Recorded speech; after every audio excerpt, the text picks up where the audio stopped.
Well, hi, I am the founder and CEO of Tokyn. My name's Evan. We help you and your friends play board games. Do you remember Monopoly? I used to play with my mom when I was younger. She would let me win, and though she thought she did me a favor, it always felt a little empty because I'm competitive and I want to earn it. Even so, I love those times playing with my mom. We all have those core memories of rolling dice or playing a hand of cards. Board games are a universal experience, and I'm here to tell you that experience is now a $15 billion niche market, billion with a B, and that market is growing 17% annually. Our mission is to connect the world through play around the table.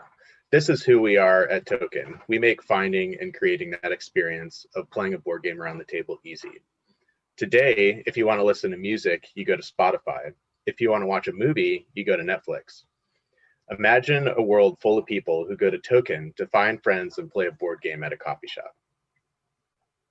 Did you know that 9% of people play a board game once a week and 26% of people play at least once a month? 50% of people, 1 out of 2 people, play a board game at least once a year. These people who play regularly also spend $500 or more on purchasing board games. Our original assumption was that because these people are spending a lot of money on games, we could innovate on that buying process. So we spent a year building a company to sell games in a disruptive way. During that time, we surveyed 1,000 people who play board games regularly today just to make sure we were solving the right problem. And it turns out we weren't.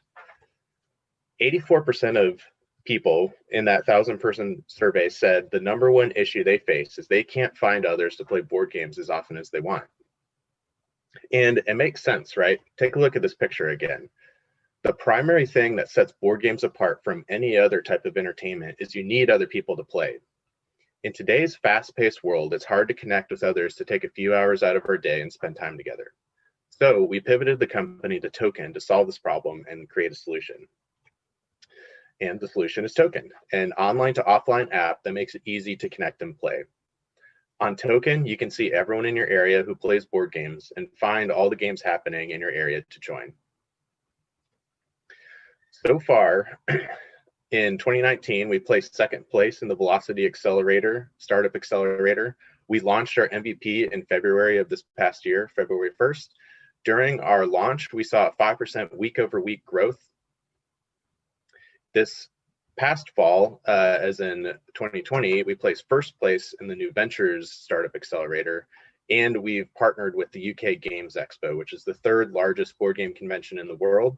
They have 30,000 attendees and global recognition and exposure. And finally, we've taken all the feedback we received from our users during our MVP launch and have implemented it into a version 2. Our plan over the next 3 years is to grow aggressively by launching in major cities across the US and Europe. At the end of year 1, we'll have achieved 80,000 users, which is when we'll turn on our revenue model. One of our key strategies to achieve this growth is actually piggybacking off who we consider to be our primary competitor. Meetup.com is an online platform where you can create groups based on mutual interests, such as hiking, or in our case, playing board games, and set up predefined times to meet up. The board game groups on Meetup ranges sizes from 500 to 5,000 to as large as 20,000 in cities such as London. Or in Charlotte, there's a board game group that has about 4,000 people. What we found during our initial launch is we can reach out to these publicly discoverable groups and tell them, hey, we have a better solution and it's free. Are you interested in converting your hundreds or thousands of users to us? And so far, we've only been given a resounding yes and have had a 100% conversion rate. While we solve this problem for our users, we see what games they're playing. That allows us to offer targeted advertising to publishers. Our main focus is to offer the best possible experience possible to our users for free, and in turn be a 10x better solution than any single advertising solution on the board game market today.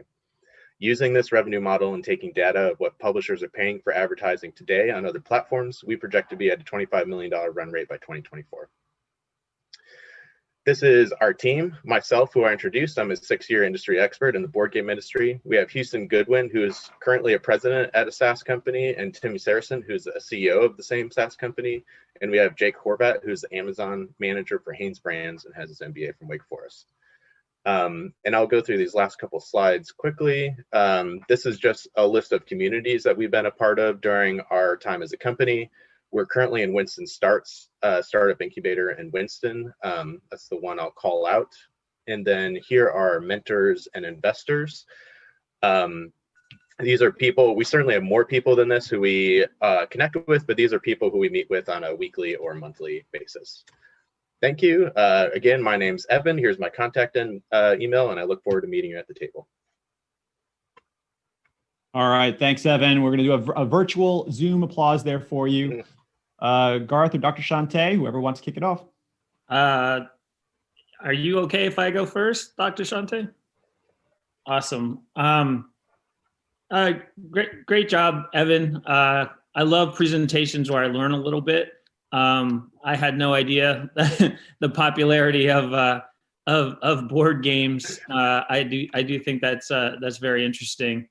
Also, I love that you started off on your idea and you listened to your users and the data, and you noticed the real problem, and made the switch. It's a huge deal. It sounds like such a simple thing, but I mean, I actually started a company here in Charlotte that we ignored the signals and we did not make the change, and we never really discovered what the true problem was as a result. So I applaud you for that.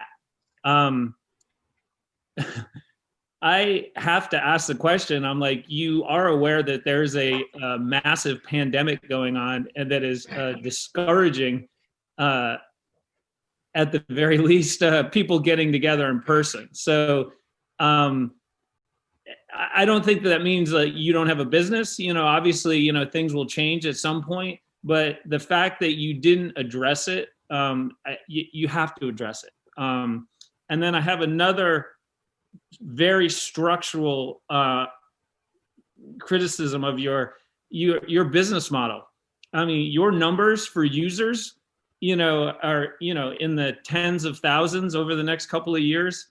That does not equate with an advertising model, I don't know what you're going to be charging for your ads, but, those numbers don't equate to $25 million run rate in 4 years.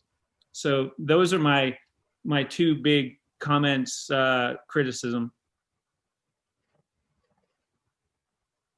Thanks for your feedback. Am I supposed to talk, address any of these things, or is this just pure feedback portion? Yeah. Well, Dr. Shante is going to go. Okay. I'll be brief. I will say a couple of things. I will be honest and say I probably haven't played a board game in a long time. So maybe I just don't have any friends.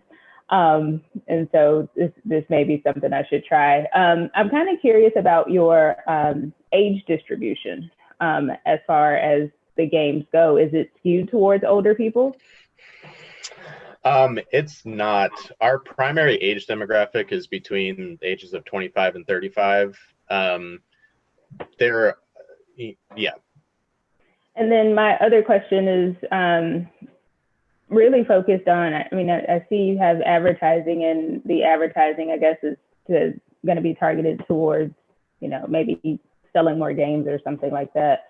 How many new games get introduced, and are people typically looking to play newer games, or are they, having that nostalgic feel for older games? Yeah. So as one example to answer that question, I'm assuming everyone's familiar with Kickstarter. So board games are the single largest category on Kickstarter and makes up 1/3 of Kickstarter's total revenue. And that's data you can just look up. It's board games also have the highest fund rate out of any category on Kickstarter. So yes, there are lots of new games coming out all the time, with Kickstarter, being the bleeding edge of that. But also I think there's last year 4,000 games came out not on Kickstarter, just through traditional publishing means. So yeah, there's lots of new content coming out, which is part of our solution that I didn't really talk about because I only have 5 minutes. But we are like, that's one of our value propositions. We take all that content and aggregate it and give it to you in bite-sized chunks, so we can tell you, hey, out of all these 4,000 games, here's 3 we think you'll like. Gotcha. Okay. I didn't know that. And I'll just say, just maybe as a parting point, I would be curious as to how you grow your users, so people who aren't board game fanatics, in order to kind of achieve some of those numbers. I don't have a huge background in this particular area, but it sounds like you think that your demographic will continue to grow over time. Are your users just aging up, or are you really expanding your pie as a part of your growth model? Yeah, so that's one of the exciting things. So one, just people in the board game industry today. So for instance, on meetup.com, there's over 2 million people in the US who will go to pre-COVID obviously, but go to board game meetups. And they're, again, so for instance, in Charlotte, there's a group called Potions and Pixels, and they have a group that's about 4,000, and they meet up, again, pre-COVID. Anyway, so there already is a good group of users, but one of the things we found, which was really exciting, is we had a big launch party in February. We had about 300 people show up, and one of the cool things was the majority of people who came were not board game hobbyists or people who played board games, but there were a bunch of new people to the hobby. They played board games for the first time and immediately went out and bought the games that they played because they were so enamored by the experience. So that's something we're really focused on, because growing the pie is what really makes this a big business and a big idea. And that's something, at least in a small anecdotal way, we've seen we can do. So we're just trying to figure out how to scale that. Yeah, I would agree, I think, with some of Garth's sentiments on maybe diversifying your revenue stream a bit, just overall, but interesting. Thank you. Yeah.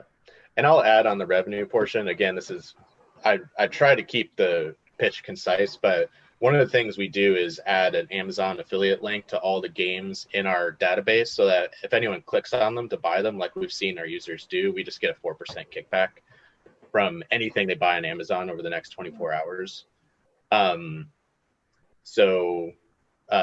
that wasn't in the numbers or the pitch, obviously, but that's another revenue model we have. Gotcha. And I'm sorry, I know I said that was the last question. So are you seeking or going to seek some proprietary partnerships or some premier partnerships, or maybe new games, or, a specific company, like a major, kind of anchor strategic partnership in that way? Yeah, so our anchors are people who are running board game events primarily, not necessarily producing board games, though, we obviously want to partner with those people too. So we already have partnered with the UK Games Expo, which I had mentioned in the pitch, which is the 3rd largest in the world. There's 3 others we have our eyes on, which are US based, that range in sizes from 20,000 to 80,000 attendees yearly. And again, I didn't talk about it too much, just because, this next year is just gonna be interesting to see how conventions play out, Yeah. But the thing I'm excited about is Tokyn can actually come and be a solution to the problem, where if people aren't comfortable with getting into a big convention hall with 30,000 other people and rubbing shoulders, which I don't think they will be, what Tokyn comes up and offers and say, hey, instead of everyone coming in one place, we give you the tools and power to disseminate across the city and meet up like at local bars in much smaller groups. So that's what we're testing out, that marketing terminology and like how exactly we position it. But that's one of the ways we're thinking about partnerships and what the convention scene and all that looks like next year. Gotcha. Awesome. Well, I know the guys at New Ventures. Could you quickly address the COVID thing? I mean, you must have a statement or a plan or something. Yeah. So first principles at a high level, board games are not going away. We actually have older records of board games than we have a written language. They've been a part of our culture forever. And so that's just true. What the thing about COVID is board game sales have all gone way up because everyone's buying games to do stuff in their home. And people, you just can't replace in-person connection. Like this event is better in person than it is over Zoom. So what's happening is the market is seeded with more games than it's ever had, and people are building up a social debt, is what we're calling it. And so even though we can't go to market tomorrow, when we do go to market, we think we'll be able to make a big bang. Great answer. I would definitely slip that in, even in a 5-minute. Yeah, that makes sense. I'll add that. Awesome, guys. Well, I think that's all the time that we've got for questions. Evan, there were a couple questions in the chat if you want to check them out about virtual games and even about Texas Hold'em. So if you want to hop on the chat and answer those questions. If anybody else has any questions, again, if we run out of time, usually the founder can answer those either in the chat or in the networking portion afterwards. But thank you, Evan. And we're going to move on to the next company. Thank you.